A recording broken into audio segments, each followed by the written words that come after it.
Welcome back. Last lesson, we talked some science about how aromatherapy is proven to provide relief and learned of the many ways we can diffuse our essential oils to do a little aromatherapy and get our chillax started. This lesson, we are going to learn how to make our very own pillow spray to continue with the chillaxing. Pillow sprays are great. If you don't have an essential oil diffuser, this is a great way to reap the benefits of diffusing. But it can also be used in conjunction with an essential oil diffuser to create a relaxing setting before bedtime. Add some drops to your diffuser, give your pillow a little spritz, and before you know it, you'll be counting Z's. This spray can also be used whenever anxious feelings arise to promote calming and relaxation.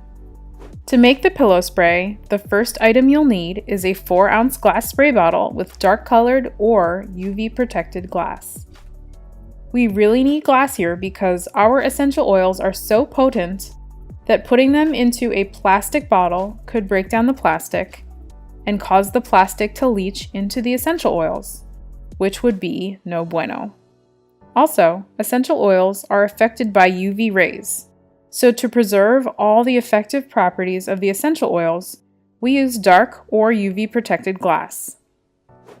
Next ingredient you'll need is 1 ounce of witch hazel, but you could also substitute 1 ounce of isopropyl alcohol here. The higher the percentage, the better. Next thing you'll need is 3 ounces of distilled water. You could buy it bottled at your local grocer or pharmacy, or make your own at home by boiling tap water on the stove and allowing it to cool.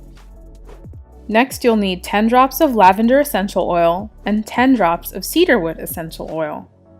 If you need to substitute with other essential oils, that's completely fine. Just be sure to use a total of 20 drops. You already know all the amazing things about lavender essential oil, so let's learn a bit about cedarwood essential oil now.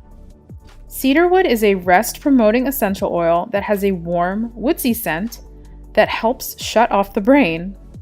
It is both grounding and calming, as well as a natural sedative that will promote a great night's sleep. So, now all we have to do is add everything to our glass bottle, shake to combine, and spray a light mist on bed linens and pillowcases before bed for a restful sleep, or whenever anxious feelings arise. Enjoy!